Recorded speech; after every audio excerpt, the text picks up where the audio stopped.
अब हम पढ़ेंगे जो जेनेटिक्स चैप्टर का जो एक टॉपिक छूट गया था, कुछ टॉपिक छूट गया, क्या आधा का चैप्टर कंप्लीट है, आधा चैप्टर भी रह रहा है। ट्रांसक्रिप्शन, अब हम पढ़ेंगे ट्रांसक्रिप्शन। ट्रांसक्रिप्शन क्या होता है कि डीएनए से आरएनए बनता है। देखो क्री पर मैंने लेसन बताया था ना, तो क्रिप्शन का मतलब होता है, ट्रांसक्रिप्शन का मतलब होता है कि डीएनए से आरएनए का बनना। और फिर जब आरएनए से प्रोटीन बनेगी तो उसको ट्रांसलेशन बोलते हैं, ठीक है। अब ट्रांसक्रिप्शन का मतलब भाई आरएनए बनेगा तो डीएनए से बनना ना, तो डीएनए के 2 स्टैंड होते हैं, न्यूक्लियोटाइड होते हैं ना, 1 2। अब इनके बीच में नाइट्रोजन बेस होते हैं, हमने बताया था। तो जब भी नाइट्रोजन बेस के बीच में जो हाइड्रोजन बॉन्ड होता है ना, जब वो हाइड्रोजन बॉन्ड टूटता है तो डीएनए बनता है। अब डीएनए की दो, ये डीएनए टूट गया तो मतलब ये जो हेलिकेज एंजाइम है उसके द्वारा हाइड्रोजन बॉन्ड टूट गया, तो एक स्टैंड ये बना, एक स्टैंड बनाई है तो हाँ पता है कि डीएनए के अंदर होता है थाइमिन, और आरएनए का मतलब आरएनए के बीच में क्या होता है, यूरेसिल। हमने बताया था कि यूरेसिल इसके बीच में होता है, तो ठीक है। तो यूरेसिल में क्या होगा ना, तो इस आरएनए के अंदर थाइमिन की जगह क्या होगा, यूरेसिल होगा, तो इसमें बोल देंगे आरएनए, ठीक। अब इसमें होती है ट्रांसक्रिप्शन यूनिट। ट्रांसक्रिप्शन यूनिट होती है, देखो ट्रांसक्रिप्शन यूनिट के तीन तीन पॉइंट होते हैं। एक होता है प्रमोटर, एक होता है स्ट्रक्चर जीन, एक होता है टर्मिनेटर। प्रमोटर क्या होता है देखो, तो ट्रांसक्रिप्शन यूनिट के 2 होते हैं, ये डीएनए स्टैंड है, इसमें एक होता है प्रमोटर, ठीक। प्रमोटर होता है 5 डैश जो होता है ना वहाँ पे प्रेजेंट होता है ना, इंसाइट के अंदर लिख रखी बात, या इसको पी समय प्रमोटर दिखा रहा, स्ट्रक्चर बीच में होता है, टर्मिनेटर के बीच में होता है स्ट्रक्चर जीन। प्रमोटर और क्या टर्मिनेटर के बीच में क्या होता है, स्ट्रक्चरल जीन होते हैं, ठीक। अब इससे जो प्रमोटर होता है ना, इसको हम अपस्ट्रीम वाली बोल देते हैं ना, और इसमें एजी, इसके पास एजी होता है, एजी रिच होते हैं वो ज़्यादा ना, एडनिन और ग्वानिन, ठीक। उसके बाद ये स्टैंड जो होते हैं दो, एक 5 डैश होता है, 3 डैश वाला स्टैंड होता है। इस स्टैंड का नाम होता है, इस भी स्टैंड का एक नाम होता है, जो 3 डैश वाला एंड होता है उसका नाम होता है कोडिंग स्टैंड, या प्लस स्टैंड बोल देते हैं इसको पॉजिटिव, या फिर इसको सेंस स्टैंड भी बोल देते हैं ना। इसमें जो 5 डैश वाला होता है इसको एंटी स्टैंड भी बोलते हैं, टेम्पलेट स्टैंड भी बोलते हैं, इसका नाम टेम्पलेट भी लिख रखा है, फिर नेगेटिव स्टैंड भी इसको हम कहते हैं, ठीक है ना। देखो इसको बोलते हैं अपस्ट्रीम, इसको बोलते हैं, तो फिर डाउन स्ट्रीम बोलते हैं इसको हम, ठीक। अब ये जो प्रमोटर होता है ना, इस प्रमोटर के पास ही जाकर जुड़ता है आरएनए पॉलीमरेज एंजाइम स्टैंड इसके साथ ही जुड़ता है ना, आरएनए पॉलीमरेज एंजाइम जो 5 डैश एंड पे ही जाके जुड़ता है, ठीक। अब हम जो होता है ना, अब कुछ हम प्रोकैरियोटिक यूकैरियोटिक के बारे में पढ़ेंगे ना। देखो प्रोकैरियोटिक और यूकैरियोटिक में क्या होता है कि प्रोकैरियोटिक के अंदर देखो, प्रोकैरियोटिक में न्यूक्लियस नहीं होता, यूकैरियोटिक के अंदर न्यूक्लियस होता है। तो प्रोकैरियोटिक में क्या होता है ना, डीएनए साइटोप्लाज्म के अंदर ही होता है ना, डीएनए से आरएनए, डीएनए वहीं बनेगा, आरएनए भी वहीं पे ही बनेगा, उसमें सर्कुलर डीएनए होता है वैसे भी प्रोकैरियोटिक सेल के अंदर। तो डीएनए से क्या बन गया भाई, एचएनआरएनए, हेट्रोजीनस न्यूक्लियर आरएनए बोलते हैं इसको हम, ठीक। अब देखो जब ये बनता है ना, इसका ना होता है ये क्या ये ना, मतलब जो सिस्ट्रॉन और जो इंट्रॉन होगा ना, इंट्रॉन ये लाइसिस नहीं होती है, ठीक।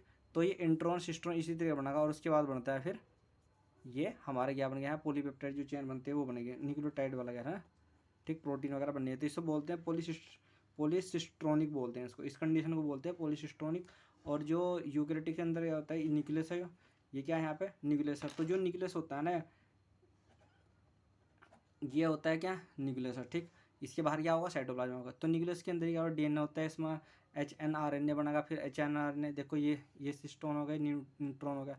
तो जब ये टूट डीएनए मतलब कि जब ये एचएनआरएनए होता है ना, यहाँ से टूट कर बाहर आता है ना, तो स्प्लाइसिंग होती है इसकी, है ना। तो जब स्प्लाइसिंग होगी तो तब बनता है फिर क्या, इसके बाद इसमें एमआरएनए बन जाएगा, है ना, ठीक। ये एमआरएनए बन जाता है, तो इसको बोलते हैं मोनोसिस्ट्रोनिक, है ना।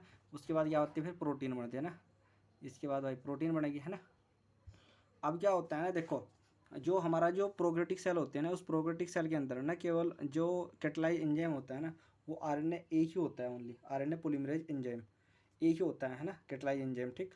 लेकिन जो हमारा ये होता है ना यूकैरियोटिक सेल के अंदर क्या होते हैं ना, तीन तीन एंजाइम होते हैं इसको, RNA polymerase first, RNA polymerase second, RNA polymerase third. जो फर्स्ट होता है उसमें आरएनए होता है 28 18 और 5.8s, इस टाइप का होता है राइबोसोमल, ठीक। फिर उसके बाद ये होता है ना एचएनआरएनए होता है, ये प्रिकर्सर होता है एमआरएनए का, इससे क्या बनता है यहाँ पे एमआरएनए, ठीक है ना, ये लाइन लिख रखी है एनसीईआरटी के अंदर। फिर उसके बाद क्या होता है ना, आरएनए पॉलीमरेज थर्ड जो होता है इसमें टीआरएनए होता है, 5s आरआरएनए होता है, और एसएनआरएनए इसमें होता है। अब हम पढ़ेंगे, अब क्या होता है ना, देखो हम ना प्रोकैरियोटिक सेल के अंदर ट्रांसक्रिप्शन किस तरह होता है, पहला प्रोकैरियोटिक के सेल के अंदर पढ़ेंगे, फिर उसके बाद जो प्रोकैरियोटिक हो, फिर उसके बाद पढ़ेंगे यूकैरियोटिक सेल के अंदर। पहले हम डायग्रामेटिक तरीके से बताते हैं। इसमें देखो क्वेश्चन ऐसा आ सकता है कि ट्रांसक्रिप्शन की जो 3 स्टेप होते हैं ना, इसके 3 स्टेप होते हैं। पहले होता है इनिशिएशन, फिर होता है इलोंगेशन, फिर उसके बाद होता है टर्मिनेशन। देखो मोटा मोटा समझ लो पहला कि इनिशिएशन में क्या होगा ना, देखो इसमें क्या होता है आरएनए पॉलीमरेज एंजाइम, जो देखो ये आरएनए पॉलीमरेज एंजाइम है, ठीक। तो इसमें क्या होता है, इसके अंदर ही सिग्मा फैक्टर होता है ना, तो सिग्मा फैक्टर होता है ना, तो आरएनए पॉलीमरेज के अंदर ही क्या होता है, सिग्मा फैक्टर। तो जो ये आरएनए पॉलीमरेज एंजाइम होता है ना, ये प्रमोटर के साथ जाकर जुड़ गया, मैंने बताया अभी प्रोमोटर के साथ जुड़ जाता है, ठीक है। तो फर्स्ट होता है ये, तो ये डीएनए हेलिकेज तो था है ना, ये किधर जाकर जुड़ता है, 5 डेज की तरफ जाकर जुड़ जाता है, ठीक। उसके बाद क्या होगा, इलोंगेशन होगा।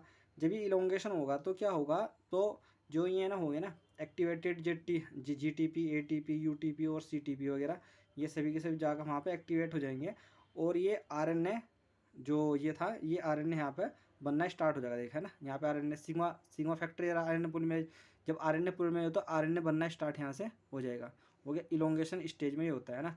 फिर उसके बाद जो थर्ड स्टेज आती है, थर्ड स्टेज में टर्मिनेशन।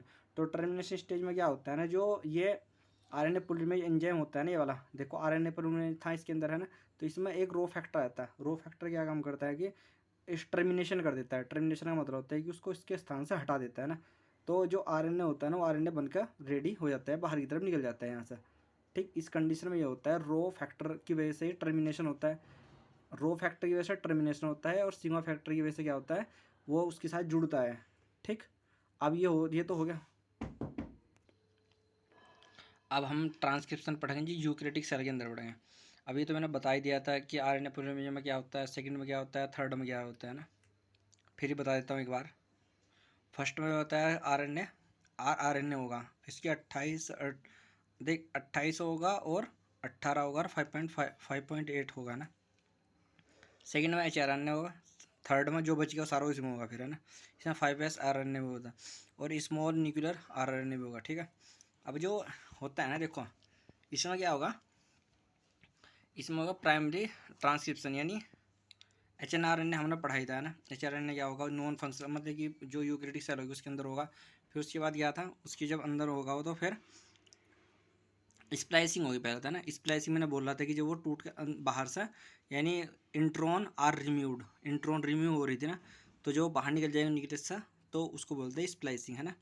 फिर कैपिंग होगी। कैप कैसे बनेगी, अब कैप बनती है जैसे कि जो 5 डेज होगा ना, 5 डेज वाला सिस्टम, 5 डेज का एंड होगा ऑफ एचएनआरएनए। एचएनआरएनए का जो 5 डेज का जो, हाँ मतलब कि देखो, जैसे कि मान लो कि ये है उसका 5 डेज और ये है उसका 3 डेज, ठीक। तो 5 डेज के वो ये बोला कि कैपिंग, पहला तो कैप कैसे की बोल लगा, जो न्यूक्लियोटाइड मिथाइल गुआनोसिन ट्राइफॉस्फेट यानी cap is add to the 5 days end of the hnRNA. जो 5 डेज का जो एंड होगा ना, उसका क्या होगा, 5 डेज का एंड, उस एंड पर जाकर देखो, देखो एक तो 3 डेज एंड है और यह 5 डेज एंड है। अभी मान लो ये 5 डेज है ना, अब ये क्या है उसका 3 डेज एंड है, तो इधर की साइड में ना यहाँ पे 5 डेज का जो एंड होगा, फिर इसके बाद या 3 डेज वाला ये 3 डेज, अरे इधर इसकी यहाँ पे, ठीक। या फिर हम इसको बोल सकते हैं जैसे ये 5 डेज है यहाँ पे, ये इसको 5 डेज मान लो, यहाँ से यहाँ पे स्टार्टिंग हो जाएगी है ना। जैसे यहाँ पे दे रखा है देखो, ये केप है गुआनोसिन जी, ये गुआनोसिन, जैसे कि ये एचएनआरएनए बनना होगा, इस एचएनआरएनए का ये 5 डेज होगा, ये 5 डेज इसका एंड बिल्कुल यहाँ से देखो, क्योंकि जब ये 5 डेज पर जाएगा तो ये इधर से निकल रहा होगा ना, तो इधर का क्या होगा, इसका 3 डेज वाला एंड होगा ना, तो 3 डेज का एंड तो उधर का इधर यहाँ पर, और 5 डेज का एंड होगा यहाँ से। तो जो कैपिंग होती है ना, वो लास्ट पे होती है, तभी तो बंधेगा ना वो, जब इससे बाहर निकल रहा होगा वो, जैसे कि यहाँ पे इस तरीके से निकल रहा बन गया है ना, ये डीएनए यहाँ से निकल बनता आ रहा वहाँ से है ना, मतलब कि इधर से आ रहा बनता हुआ ऐसा, ठीक। तो इसका 5 डेज होगा, ये वाला एंड 5 डेज होगा, और ये जिधर अंदर ये वो तो 3 डेज होगा। तो जब जहाँ पर इस पर कैप बांधा है, यहाँ पर इसके एंड पर, इस पर इसको बोलते हैं कैप, इस पर जो कैप होगी वो गुआनोसिन ट्राइफॉस्फेट के साथ, गुआनोसिन ट्राइफॉस्फेट यहाँ पे जाके जुड़ जाएगा, ठीक। उसके बाद क्या होता है इसमें टेलिंग, इसको हम कैप बोलते हैं, इसको हम क्या बोलते हैं, इसको हम कैप, इसको क्या बोलते हैं भाई, कैप बोलते हैं इसको, ठीक।